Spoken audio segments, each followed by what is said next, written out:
Hey guys, good morning. It's Tuesday morning, and I'm still up in the Berg. I wanted to give you another view of that magnificent mountain from yesterday, and it's just awesome just to be a part of spending time in God's beautiful creation. We've been contemplating thine is the kingdom, the power, and the glory. Yesterday we spoke about the preeminence of God both at the beginning of prayer and also at the end. We need to always end our prayer with God being declared to be great, to be declared awesome. Now, today I want to build on that. You know, when you say thine is the kingdom, it's an interesting declaration, especially when it comes to God, because it would appear that the kingdom might be up for grabs by somebody else. Maybe somebody else wants to lay claim to God's kingdom, and we all know that there is one who would want to lay claim to the kingdom of God, and he is Satan himself. He's always been jealous of God. He's always wanted to have God's ability, God's power, but he is just merely God's creation, but he just doesn't seem to get it in his head about that stuff. But he believes that he's in contention for the kingdom, so much so that in Matthew chapter 4, Satan approached Jesus and said to Jesus, say, Jesus, you know, you've been out here 40 days, you look tired. Why don't you just have a look around you? And he took Jesus to the top of a high mountain, kind of like this. And he said, all of this I will give to you if you just bow down for 1 minute and worship me. Just worship me, just for 1 second, Jesus, just to declare me to be as good as you. And Jesus drove him away with the words, do not put God to the foolish test, and all those amazing things. But Satan is under some illusion of ownership. Now, if you were to take this to a court of law, it would be very interesting, because when you go to a court of law and your property is up for decision about who it is owned by, then the proof of ownership is on you to prove that you own it. So imagine this. Imagine there being a heavenly court and Satan being called to the dock and say, you claim ownership of the world. Prove it. Prove ownership of the world. Satan would be quick to declare, I must own it. Look at all the famine.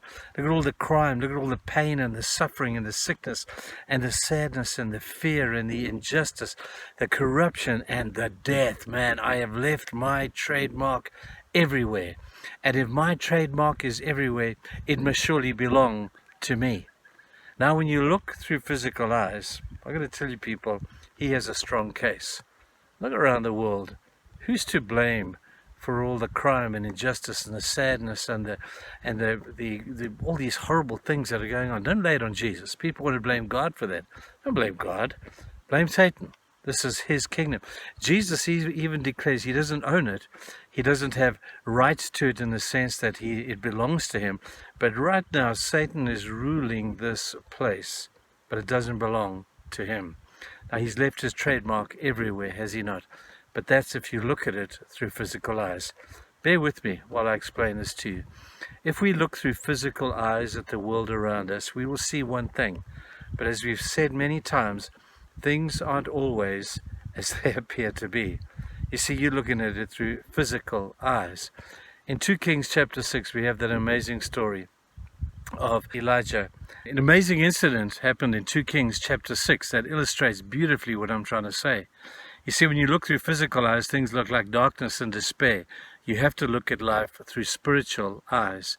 And that's what Elisha told his servant to do. In fact, he prayed a prayer.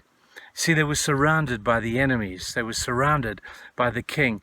And to the servant of Elisha, it looked like it was death and it was darkness and it was despair. And yet Elisha prayed and said, oh God, won't you open this guy's eyes? He's looking at life through physical eyes. And God opened his spiritual eyes.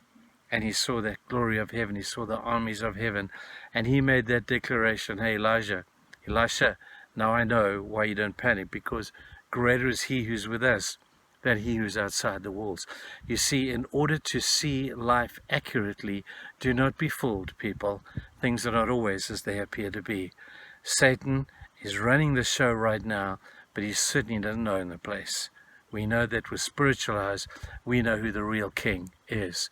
In Matthew chapter 13, Jesus teaches it like this. He says that there are wheat and there are weeds growing together. And the guy came and he sowed his wheat, he says, and then that enemy came and sowed his weeds. And the two grew up together. And the farmer went to the owner and said, should I pull out the weeds? And the owner said, no, don't do that. Let them both grow together, but there will come a day when they'll be separated.